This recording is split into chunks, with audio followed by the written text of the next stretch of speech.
Ba, ba, ba.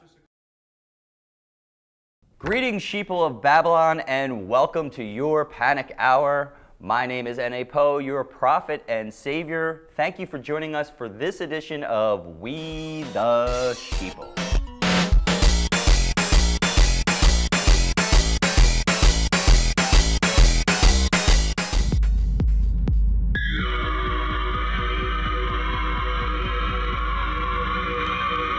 New Jersey governor and morbidly obese piece of shit Christie has become embroiled in a scandal over the closing of lanes leading to the George Washington Bridge in what critics say was a political vendetta. As a result of the lane closures, emergency responders were delayed in attending to medical situations.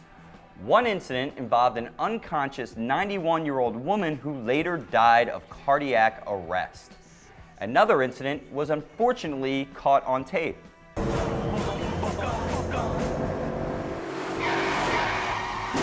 Christie denied any knowledge or involvement in the scandal and, contrary to popular belief, did not literally block the bridge himself.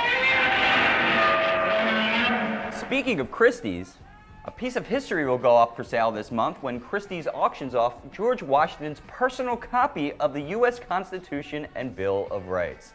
The documents, which date back to 1789 and are signed by the first U.S. president, are poised to fetch between $2 and $3 million when they hit the block on June 22nd. A spokesman for Christie's told the Panic Hour that the timing could not be more perfect since the current copy of our Constitution has been destroyed by the Obama administration. Meow. Meow.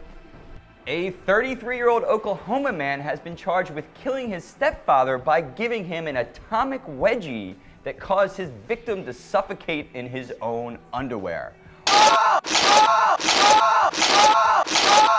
Oklahoma medical examiner said the cause of death was asphyxiation and blunt force trauma. Investigators said the alleged killer, Brad Davis, stretched the elastic waistband over the victim's head and that it left ligature marks around his neck. Blood splatter was also found in the kitchen and on the living room ceiling. Wow, that's quite a wedgie. Ariel Sharon, whose half-century as a military and political leader in Israel was marked with victories and controversies, died Saturday in a hospital in Tel Aviv. Sharon was known as the Butcher of Beirut after he oversaw Israel's 1982 invasion of Lebanon and was also responsible for the death and suffering of many generations of Palestinians. People around the world are honoring his life and work, which we think was most constructive over the past 7 years, which he spent in a coma. Some news out of Colorado. A sushi chain that eagerly supported last year's successful statewide campaign to legalize the sale and use of recreational marijuana has unveiled what may be the U.S. first, a pot pairing menu. Hapa Sushi Grill has launched an ad campaign around a new pairing menu which suggests 3 combinations: Pakalolo shrimp with Pakistani Kush, honey miso salmon with sour OG, and katsu curry with Blue Dream. Yummy. In related news, thieves in Denver have been stealing the 420 mile marker sign so often that the state's Department of Transportation has changed it to 419.99 in an effort to stop the problem. Officials say they have also had problems with thieves stealing the 69 mile marker in the past. This is our way to test it out, and so far it's working, said Amy Ford, a spokesperson with the Colorado Department of Transportation. We here at the Panic Hour have determined that the real reason that no one has time for bullshit pranks anymore is because everyone is really fucking high and eating sushi.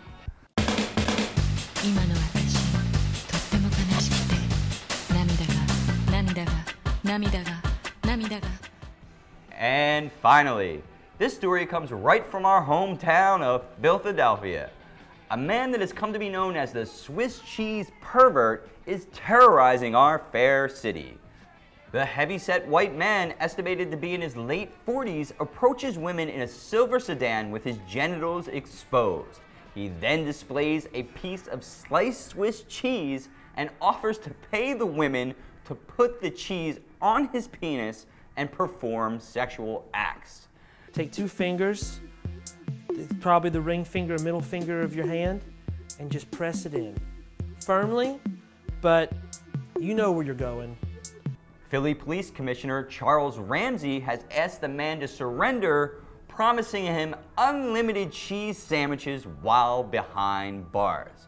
You mean to tell me that they're eating sushi and legal weed in Colorado and we have a guy driving around putting cheese on his dick? We gotta get the fuck out of here. And when you're there, if the macaroni and cheese presses against your fingers in the center, then paint that nursery pink, because it's a girl. That's all for us. Thanks for tuning in. And remember, we will wave to you from the hill while the floods wash you away.